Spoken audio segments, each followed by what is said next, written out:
Natty और not, of course natty. कहाँ से नैटी? नैटी नेचुरल होता अरे है यार सॉरी, मतलब नॉट नैटी। मैं हमेशा पता नहीं यही समझता हूँ कि नैटी मैं मतलब ये बोल रहा था कि मैं वीगन हूँ कान का अंदर लाफा मारूंगा ना। चालू है वीडियो। सच में? हाँ। अरे यार, नमस्कार, आदाब, सत श्री अकाल में क्या? हेलो, सिर्फ हेलो ही बोल रहा है। Hello guys, welcome back to the channel. क्या नाम है चैनल का? चमन। चमन चित्र कथा में आपका स्वागत है। हम चमन आ गए आपकी सेवा बहुत में। पता नहीं हमें टाइम हो गया, मतलब पिछली बार जो शूट किया था अभी तक एडिट नहीं हुआ, पता नहीं क्या लोचे हुए। एडिटर साहब का लोचा है ये, इनके दिमाग में क्या भूसा भरा हुआ है। एडिट करना आता नहीं है, एडिटिंग में बिठा दिया है। जरा घटिया सा लेनोवो का लैपटॉप लेके बैठे हुए बिना मतलब के। मैं बोलता हूँ एप्पल का लैपटॉप ले लो, उसमें एडिटिंग अच्छी होती। बोलते नहीं, पैसा नहीं है। इतना बड़ा टीवी लेके रखा हुआ है इधर और पैसा नहीं। बस अभी इतना गुस्सा करने की जरूरत नहीं है। आज हम रिव्यू करने वाले हैं मूवी कला। हमने लास्ट टाइम बोला था शायद कि हम ये मूवी रिव्यू करने वाले हैं, पर लेकिन उसकी वजह वो हमने वीडियो ही नहीं आया है तो आपको पता ही नहीं है कि कला का रिव्यू आने वाला है। तो वो कभी और देख लेना, कभी और मजे से देख लेना। वो रिव्यू को लगेगा टाइम, क्योंकि वो वीडियो हमारी हो गई थी 40 मिनट की। या वैसे वीडियो फिर से नहीं आने वाली है, होपफुली वैसी नहीं होगी। हम ट्राई करेंगे हमारा लेवल बेस्ट की वैसी 40 मिनट तो नहीं आए, 20 मिनट हमारा कैप रखने 15-20 वाले। मिनट तक चलो समझ अगर सकते हैं। आप लोग अगर पूरा देख रहे हो तो हमें तो दिक्कत भी 1 घंटे का भी हाँ। हम बना सकते हैं। पर हमारा होप यही है कि 20 मिनट ज़्यादा नहीं हो। 20 मिनट से ऊपर हुआ तो फिर आपकी गेंडे फट जाएंगी देखते देखते। हमारी तो फटेगी एडिट करने में। हमारी ऑलरेडी फट चुकी है, हमारी फट के 4 हो गई। दया के दरवाजे तोड़ भी दिया उसने। कोई नहीं, I fucked up the joke there but we move on. So first what about the film? Qala के बारे में जितना बोलो वो कम है actually. Oh my god, don't get me started, but Tripti Dimri, if you are watching this, I love you. बहुत horny हो गए ये हमको देखने के बाद। My god man, उसकी जो एक्टिंग थी ना बॉस, मतलब क्या बोलूँ मैं, मतलब एक सेकंड के लिए भी मुझे नहीं लगा कि ये मैं किसी कैरेक्टर को देख रहा हूँ। It really felt like I was invested in the character, कि ऐसा लगा कि मैं किसी रियल पर्सन को ही देख रहा हूँ। ऐसा नहीं लग रहा था कि मैं कोई मूवी में देख रहा हूँ उसको। मतलब आप खुद को उस कैरेक्टर में देख सकते थे। बहुत ही ज़्यादा। और आई बहुत ही थिंक ज़्यादा। बहुत लोग इस कैरेक्टर के साथ रिलेट करेंगे, बिकॉज इतना ज़्यादा कॉम्प्लेक्स कैरेक्टर भी नहीं है, हाँ, पर इतना ज़्यादा सिंपल कैरेक्टर भी नहीं है। Which is what I Exactly. Think is with most people. We think that we are not very complex, but हम एक्चुअली में बहुत सिंपल है भी नहीं। हम कहीं मिडिल में आते हैं, जो कि ये कैरेक्टर, क्या कैरेक्टर का नाम क्या था मैं भूल गया। कला। कला। सिनेफाइल। कला का जो कैरेक्टर है। वो वीडियो देखा है ना? कौन सा? अरे फ्रंट फुल निकालिए, कौन सा वाला है? कला का जो कैरेक्टर है वो बहुत ज़्यादा आई वुड से लवेबल कैरेक्टर है, because as soon as you see her for the first time in the movie, even though बच्ची होती है वो मूवी में पहले में, तो initially you feel like there is some sort of innocence about her, there is some sort of यार mind games जो होते हैं वो हो रही है उसके साथ। पर एक तरीके से you feel bad also about her, because कितना ही झेले कोई भी, कितना ही झेले कोई भी। मतलब मेरे को सच में उसके कैरेक्टर में, मतलब मैं कुछ ज्यादा ही कनेक्ट कर गया मैं। क्यों आपने झेला हो? हाँ सच में। आंटी। मेरे को उसकी माँ का कैरेक्टर एक्चुअली कला से ज़्यादा कॉम्प्लेक्स लगा, बिकॉज उसकी माँ ने जिस तरीके से एक average Indian mother during that century, नहीं not during that century, during that decade only, decade भी नहीं वो 1940s था ना? 40s था कि 50s था, not very 40s, sure. Manna day का टाइम था। मन्ना डे कब था बॉलीवुड में? 40-45 से था। 40s to 50s के बीच में वो जो हाँ। एरा था पूरा, the initial era of Bollywood, जब न्यू नई नई पिक्चर्स आई थी ब्लैक एंड वाइट में, हाँ, तो वो एरा को बहुत ज़्यादा अच्छे से उसकी माँ ने सिंबलाइज किया, because the amount of sexism जो देखने मिला है, जो कि आजकल होता है पर लेकिन इतना भी नहीं होता है, पर उस टाइम पे जिस तरीके का होता था, जिस ब्रूटैलिटी के साथ होता था वो सेक्सिज्म, बहुत क्लियरली हमको दिखता है। और मतलब और कुछ मैं बोल नहीं सकता इसके बारे में कि उसकी माँ का जो कैरेक्टर है आई वुड से हैंड्स डाउन कला से बेटर लगा मुझे वो कैरेक्टर। हाँ बिकॉज जो विगर के साथ वो कैरेक्टर प्ले करने की ज़रूरत है, बिकॉज इतना इजी नहीं है वो कैरेक्टर प्ले करना, ऑब्वियसली बहुत दिल को ऐसे थमाना पड़ता है वो कैरेक्टर प्ले करने के लिए, बहुत ज़्यादा एंडरेजिंग कैरेक्टर है। मतलब ऐसा कि गेम ऑफ थ्रोन में जैसे लिटिल फिंगर था ना, हाँ वैसा कैरेक्टर था, जैसे ही स्क्रीन पे आता है वैसे ही मारता है कि ऐसे एक जोर का चाकू मारे मारू सर बस एक छोटा सा, एकदम छोटा सा, बस चुम्बनी होनी चाहिए, बस चाकू सर पे, सीधा सर पे, मन होता है बहुत। पहले मुझे जब मैं मूवी देख रहा था ना तो मुझे भी ऐसे मतलब बहुत गुस्सा आ रहा था ये है वो है, लेकिन जब मूवी खत्म हुई ना हाँ। तब मुझे ऐसे हिट हुआ कि actually she did a very good job कि हमें वो कैरेक्टर पे इतना गुस्सा आ रहा है, so that means that she did a very good job. Actors का यही एक मेन पॉइंट होता है कि अगर वो जो इमोशन फील कर रहे हैं वो अगर तुम्हारे अंदर जग रहा है, Exactly. then they have done a very good job. And this is not only for these two characters but every other character in this movie. Every other character. Definitely. एक देखो वो जो अमित सियाल का जो कैरेक्टर था हाँ. वो, फिर Babil Khan. Babil Khan, my God I just loved his voice.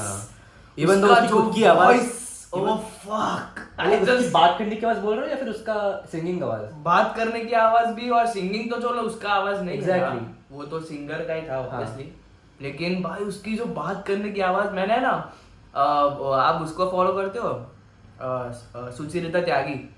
नहीं, तो मैंने इनका इन पूरी कास्ट का ना एक पूरा इंटरव्यू था, तो उसमें बाबिल खान ने पता है क्या बोला कि जो अन्विता दत्त है ना, तो उसने जब ये आवाज उसकी जो निकालनी थी ना तो वो उसके फादर को इमिटेट कर रहा था।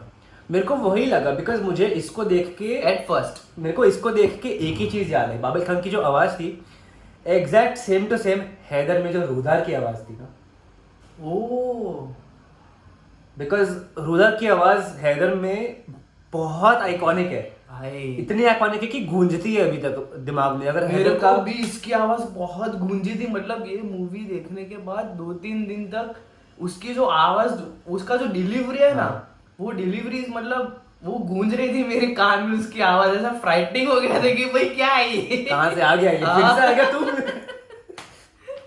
मतलब एट द फर्स्ट ग्लैंस जब वो कहाँ पे होती है, कहीं पे तो होती है पता है, वो स्टूडियो में होती है कि वो प्रेस में होती है, फिर उसको उसकी परछाई दिखती है, वो ऐसे करके खींचता है उसको उसके घर में ही, उसके घर में जब वो शीशे की तरफ जाती है देखने के लिए तब होता है। और तब भी जो उसका जो स्पीच था ना भाई, क्या मतलब पहली बार में ऐसे सटाक करके स्पीच दिया उसने। बाबिल खान का जो एंट्री सीन है ना, I think it's going to become a very iconic entry scene, because इतना ज्यादा फ्लैम्बॉयंट और एक्स्ट्राऑर्डिनरी एंट्री सीन मैं आज तक नहीं देखा है, बिल्कुल एक्सपेक्टेड नहीं था, मतलब एक्सपेक्टेड था। Babil Khan, if you are watching this, I love you. जितने भी कैरेक्टर हैं सबको बोल दो, जितने भी कैरेक्टर हैं सबको बोल ही दो ना। ये बहुत ही बढ़िया मूवी थी। बाबिल खान को देख के भी हॉर्नी हो गए। लेकिन देखो मेरे को एक बात और पसंद आई क्या कि he is really trying to feel in his father's footsteps, पर इन दैट वे थोड़ा सा वैसा नहीं लगता कि कॉकी हो रहा है वो या फिर एरोगेंट हो रहा है? क्यों? Because if you are trying to fill in your father's footsteps और if you trying to fill your father's shoes any which way, लगेगा कि तुमने खुद की कोई आइडेंटिटी बनाई नहीं। नहीं, इन द सेंस कि बाकी सब अगर स्टार किड्स की बात करें तो वो लोग जिस तरह से ऐसे फिल्म इंडस्ट्री में खुद को इंट्रोड्यूस करते हैं, उसके हिसाब से he did an fantastic job. मतलब ऐसे अगर आप कंपेयर करो अनन्या पांडे के साथ, डोंट टॉक अबाउट हर। क्यों? बहुत स्ट्रगल किया उसने। नहीं, हमको सही में लगता है बहुत स्ट्रगल की है उसने, हमारे जितनी स्ट्रगल की है, हमने जितना इस यूट्यूब चैनल को शुरू करने में स्ट्रगल की है, आईफोन खरीदा हमने। और क्या ही बोल सकते हैं मूवी के बारे में, जितना बोला जाए उतना कम है। सॉन्ग्स एक्चुअली हाँ, ओ भाई, जिस बारे में ये मूवी है उसकी बात नहीं की हमने, तो सॉन्ग्स इतना इंटीग्रल पार्ट है इंडियन सिनेमा का एज अ होल, बिकॉज जब से हिंदी फिल्म इंडस्ट्री चालू हुई है तब से सॉन्ग्स को इतना ज़्यादा इंपॉर्टेंस दिया है कि और कोई एलिमेंट जो है उसको एकदम ही साइडलाइन कर दिया है। पर वो लेटली लग रहा था कि कहीं मतलब निकल गया है, बहुत टाइम से लग रहा था कि 5-6 साल से तो कोई इतना भी कोई बैंगर वाला सॉन्ग निकला नहीं है जो पहले निकलता जैसे। लास्ट अगर याद है तो ये जो ब्रह्मास्त्र का केसरिया था वो भी मेरे को इतना भी ठीक नहीं लगा। I think in my opinion जो last good sound track as a whole निकली थी वो रॉकस्टार की थी। उसके बाद हाँ मतलब थोड़ा सा ओवरऑल downhill साउंड चला गया। ओ राइट राइट राइट। और उसके पहले आशिकी 2 भी था ना? आशिकी 2 उसके पहले आई थी। उसके पहले आई थी? हाँ। नहीं नहीं नहीं, जो भी है टाइमलाइन समझ लो, हाँ। क्रोनोलॉजी समझ लीजिए। तो आशिकी 2, रॉकस्टार, क्वीन, ये सब ओ के- क्वीन हो, ये सब की जो एल्बम्स है, another Anvita Dutt movie by the way, queen queen Anvita Dutt उसने लिखी है। अच्छा लिखी उसने? हाँ। वाओ। तो अनविता दत्त का एक्चुअली आपने बुलबुल नहीं देखी ना अन्विता दत्त की? नहीं, भाई मेरे को मेरी साहब। बहुत गांड फटती है। अरे पर वो जंप स्केयर वाली नहीं है ना? मेरी जितनी मिड समर में फटी थी ना उतनी वो मेरा कैप है, उससे ऊपर मैं नहीं पढ़ सकता, इसलिए मैंने आज तक कॉन्जरिंग भी नहीं देखी है। तो music, hats off to two people, Amit Trivedi and Varun Grover. वो लिरिक्स तो उसके ही है हाँ, ना? अमित त्रिवेदी ने म्यूजिक डायरेक्शन किया और वरुण ग्रोवर ने लिरिक्स लिखे। इट इज अमित त्रिवेदी जब भी म्यूजिक डायरेक्शन करता था फिर you know is going to be a good song, but Varun Grover का this is I think his first big budget entry into Bollywood. उसको पहले हमने से स्टैंड अप करते हुए देखा है, bye the way stand up भी बहुत मस्त है उसका। वो इसमें था मसान में, वो था किसी एज अ राइटर था वो? आई थिंक सिर्फ राइटर में था, आई डोंट थिंक नहीं एक्टिंग में हाँ, डेब्यू मिला है उसको। एक्टिंग में शायद डेब्यू है हाँ। उसका। And if you look at the character, it is, even though it is a like past retro type character, बहुत modern तरीके से symbolize किया because he is the only feminist in the movie. like only can you imagine अभी कोई movie बनाएगा और उसमें एक भी feminist ना हो तो फिर हड़ताल हो जाएगी, riots हो जाएंगे, बाहर दंगे फसाद हो जाएंगे, कर्फ्यू लग जाएगा, लॉकडाउन हो जाएगा दूसरा। पर अभी ये मूवी में अगर एक ही फेमिनिस्ट अगर दिखा तो लगा कि सूटेड था। उसका जो खुद का जो कैरेक्टर है ना एज अ पर्सन जो वरुण ग्रोवर है उसके हिसाब से काफ़ी सूटेड था उसके लिए कि may be he was right for the feminist character. But जो वो बंदा था, कौन था उसका बॉस? अमित सियाल भाई। अमित सियाल ना, उसका जो कैरेक्टर था I think it was worse than what I would feel for Littlefinger in my opinion. Even though Littlefinger देख के उसको डायरेक्टली आँख के अंदर मारने का मन करता था, बट अमित सियाल के कैरेक्टर को देख के मेरे को छिथड़े करने का मन करता था उसके। ऊपर से मतलब ये तो चलो कैरेक्टर है, लेकिन what he did to Kala, हाँ, and after that he had that audacity to call her a bitch. call her To call her a bitch and tell her कि मैं जो भी, तुम जो भी हो अभी वो मेरी वजह से मेरी हो। वजह से हो। मतलब टैलेंट का तो मतलब घोटाला ही हो गया। भाई साहब, ये इसका जो पूरा म्यूजिक लाइब्रेरी है ना, तो ये जब नेटफ्लिक्स पे आया हाँ, उसके पहले पूरा आ गया था, सारे म्यूजिक और वो सब आ गए थे। तो I was like obsessed with the music, पूरा दिन सब देख रहा सुन रहा था। घोड़े पे सवार, शौक रुबाइया। शौक बाद में आया था, पहले रुबाइया और घोड़े पे सवार आया था। अच्छा। शौक बहुत बाद में आया, शायद एक हफ्ते बाद आया। तो ये दोनों से एकदम ऑब्सेस हो गया था। बट ये मूवी देखने के बाद उसके बाद है ना 2-3 दिन तक मैं ये सॉन्ग सुन ही नहीं पाया। पर्सपेक्टिव ही चेंज हो गया। पर्सपेक्टिव चेंज कि हो ये गया सॉन्ग मेरा। के पीछे की स्टोरी क्या है, सॉन्ग क्यों ही बना है ये? मेरे से सुना ही नहीं जा रहा था। ऊपर से जो घोड़े पे सवार वाला तो सॉन्ग था ना, हाँ। वो मेरे से नहीं सुना जा रहा था। दिल से बुरा लगता है यार। बहुत बहुत एक्चुअली फिजिकल पेन होता है मूवी को देखने के बाद। कुछ भाई कुछ साहब। सीन्स में मेरे को लिटरली चिल्स आ गए थे, मतलब मेरा हाथ कांपने लगा था कुछ कुछ टाइम पे। बिकॉज मैं रिलेट तो नहीं, मेरा बहुत प्रिविलेज अपब्रिंगिंग रहा है तो मेरे को इतना अब्यूज सहना नहीं पड़ा है, बट आई वुड से कोई भी रिलेट कर पाएगा इस मूवी को। Even if you haven't suffered abuse in your life और एनी काइंड ऑफ हैरेसमेंट, अगर चाहे आप कुछ भी हो, चाहे आप मेल फीमेल एनीथिंग, आपको एक बात समझ में आ जाएगी कि पेन क्या होता है। Because pain is something that everyone has felt, be it physical be it mental, and specially mental pain तो सबको एक ना एक दिन तो सहना पड़ता ही है। It's a part and parcel of life. And जिस तरीके से इस मूवी में इसको पोर्ट्रे किया है, आई वुड से मेंटल हेल्थ के ऊपर इससे बेटर कोई एडवोकेसी के लिए मूवी नहीं है।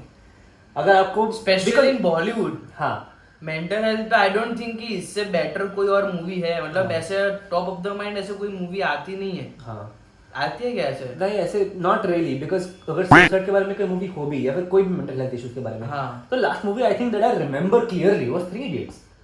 उसके अलावा हाँ। कोई याद ही कहाँ होती है, याद आती ही कहाँ है। बट उसमें भी मतलब ऐसे 3 इडियट्स में भी मतलब ऐसे बात नहीं होती ना, मतलब बात होती है मेंटल हेल्थ की, लेकिन देखो उस टाइम के लिए 2009 के लिए जितनी बात हो सकती थी अच्छा उतनी काफी थी। ऊपर से कमर्शियल मूवी भी थी, सो पर ये भी कमर्शियल मूवी थी।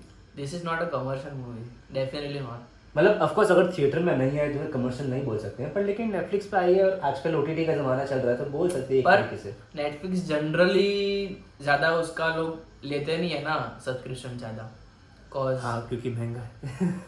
और है ना ये मूवी के बारे में एक और चीज है कि ये मूवी है ना सबके लिए नहीं है, हाँ बिकॉज ये मूवी है ना ट्रॉमेटाइजिंग है। ट्रॉमेटाइजिंग तो चलो है ही, लेकिन है ना मेरे पर्सनली भी बहुत सारे दोस्त ऐसे हैं, बहुत लोगों को जानता हूँ हाँ कि वो लोग जब मूवी देखने जाते हैं ना, सो वो माइंड में ऐसा ही सोच के जाते हैं कि we only want to be entertain. अच्छा उनको कुछ ऐसा नहीं चाहिए कि भाई मुझे आगे जाके ये कैरेक्टर के बारे में सोचना पड़े, क्योंकि मैं अपना मन हल्का करने जा रहा दिल में बैठ जाए वो हाँ कुछ भी मूवी के बारे में।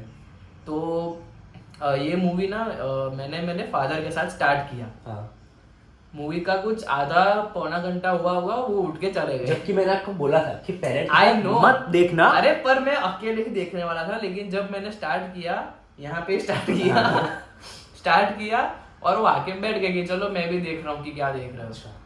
उन्होंने देखा आधा घंटे, फिर आधे घंटे के बाद वो खुद ही चले गए। कोई सहन नहीं कर पाएगा ऑनेस्टली। मैंने देखो मैंने मेरे पेरेंट्स को बोली थी मूवी देखने के लिए, सिंपली बिकॉज मेरे दोनों पेरेंट्स सिंगर्स है तो आई थिंक उनको पसंद आएगा। नाउ अगर आप मेरी तरह म्यूजिक का कीड़ा रखते हो ना, then this movie is literally a gold mine for you. Literally मतलब ऐसे सोना है, प्योर सोना ये, गजब। सोना भी नहीं बोल सकते, डायमंड ही बोल सकते। डायमंड प्लेटिनम जो बोलो आप, diamond in the rough. Diamond in the rough. Bravo. मेरे को एक और चीज के बारे में बात करनी थी, इसके बारे में जो था the entire aspect of the parental situation, parental dynamics. Mostly अगर आप इंडिया में रहते हो देन मैं बहुत ज़्यादा श्योरिटी के साथ कह सकता हूँ कि आपका एक ना एक पेरेंट के साथ तो डायनामिक उबड़ खाबड़ ही रहा होगा, बिकॉज ये होता ही रहता है स्पेशली इंडिया में। अब्रॉड तो चलो अलग ही बात है, उधर डिवोर्स रेट बढ़ी हुई है तो फिर उधर मियाँ बीवी के बीच में झगड़ नहीं होती है। Specially the like us 90s and 2000s kids and उसके पहले वाले भी। हाँ क्योंकि आजकल के बच्चों को इतना नहीं होता, क्योंकि आजकल के बच्चों को एक्चुअली इतना ज्यादा प्रिविलेज मिल चुका है एग्जैक्टली और इतना ज्यादा एक्सपोजर मिल चुका है कि ए उनको मारनी पड़ती, बी उनके पास फोन्स है, सी चूती है सारे। बंटी बंटी तेरा साबुन स्लो है क्या? नहीं मेरा दिमाग स्लो है। You literally called him dumb. This is low class humour, but क्या कर सकते हैं, जोक्स की कमी हो रही है आजकल। हाँ। तो पेरेंटल अब्यूज जो होता है या पेरेंटल डायनामिक अगर आप देखने जाओ तो मैंने थैंकफुली बाय गॉड्स ग्रेस नहीं सहा है, बट मेरे इतने सारे फ्रेंड्स हैं excluding this person of course जिन्होंने इतना गंदा पेरेंटल अब्यूज सहा है ना कि मेरे को जब भी देखता हूँ उनको मैं तो इमीडिएटली मुझे आंखों में आंसू आ जाते हैं, बिकॉज उनको मैंने इतनी सारी चीज़ों से गुजरते हुए देखा हुआ है ना। कि मेरा एक फ्रेंड था जो लिटरली एक दिन घर से ही भाग गया किसी को भी बोले बिना, और वो कहीं जाके बैठा हुआ है और मैं और मेरे ट्यूशन टीचर थे, वो उसको पूरे के पूरे शहर में, पूरे अहमदाबाद सिटी में ढूंढ ही रहे हैं, उसको बस ढूंढे ही जा रहे, कहीं नहीं मिल रहा। आधे घंटे बाद हमको मिलता है, उसको लगाए 2 चमाट और उसको बोला घर पे जाके बैठ साले, तू 13 साल का है। तो अभी भागने की भागने वाला सोच भी कैसे सकता है। ओ भाई, but you can imagine if a 13-year-old is thinking about running away from home, उसके लाइफ में कितने ही डिफिकल्टीज चल रहे होंगे। This is literally the plot of उड़ान। ठीक है, मैं थोड़ा सा सेंटिमेंट स्टोरी बता रहा था, जोक बनाने की जरूरत नहीं थी, पर इनसेंसिटिव मानस ऐसे जोक डालना पड़ता है, वरना ये ना थोड़ा डार्क हो जाता है, लोग ऐसे बंद कर देते हैं वीडियो को। ऑलरेडी को देखता है ये नहीं। डार्क का, ये तो लाइफ है। बट आई थिंक इसका जो क्लाइमैक्टिक सीन था ना, अरे it was the most mind fucking scene I have ever seen. More mind fucking than any other mind fucking movie I've ever seen. मतलब mind fuck हो गया. Not a single fuck, double fuck, mind fuck हो गया. वो मतलब scene सोचो कि उसकी माँ ही है, वो डॉक्टर और उसकी सेक्रेटरी बात कर रहे हैं कि उसकी तबीयत खराब है, ये है वो है। मेन बात ये है कि उसकी माँ उससे सालों से नहीं मिली है. एग्जैक्टली सालों से मिली ही नहीं है, देखा भी नहीं है, बात भी नहीं की और गाने भी नहीं सुने हैं. हाँ नहीं, गाने सुने हैं। सुने ही नहीं, सुने? नहीं सुने थे. अच्छा ओके। वो जब हुआ पूरा कांड, उसके बाद जाके गाने सुने. तो सोचो कि तुम्हारी माँ तुमसे कितने साल हुए होंगे, कम से कम 10 साल तो हो गए होंगे. आई थिंक 10 साल बाद आके मिली है, जब तुम्हें अपना क्लेम टू फेम मिल चुका है, तुम्हारे पास एक्रोलेट्स है बहुत सारे, बहुत ज़्यादा ऊंची पॉइंट तक पहुंच चुके हो आप. उसके बाद जाके आपका कोई भी पेरेंट, समझो लेट्स से माँ, बिकॉज माँ के साथ सबका रिलेशन बहुत अच्छा होता है यूजुअली, आपको आके मिलने आती है. तुम्हारा नहीं क्योंकि बंटी तू हराम ज्यादा है. फोन रख। बंटी भी ने मुझे क्यों तोड़ा?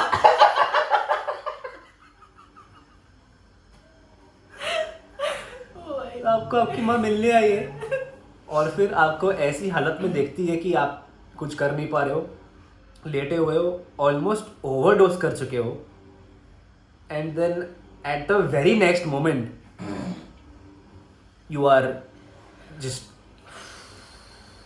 मेरी गांड फट गई थी वो सीन में, लिटरली. मतलब मेरा पूरा बॉडी वाइब्रेट कर रहा था वो सीन के बाद. मैं काइंड ऑफ एक्सपेक्ट कर रहा था ये सीन को, I was literally not expecting it. because see the thing is कि we are moving towards a part of cinema that is unexplored, and the unexplored part of cinema is you will not get the ending you want. You will never get the ending you want. The happy ending scenario that was in the past, that is now completely gone. आप कोई movie देख लो आज के ज़माने में, आपका happy ending कभी नहीं दिखेगी, except if you go to Thailand.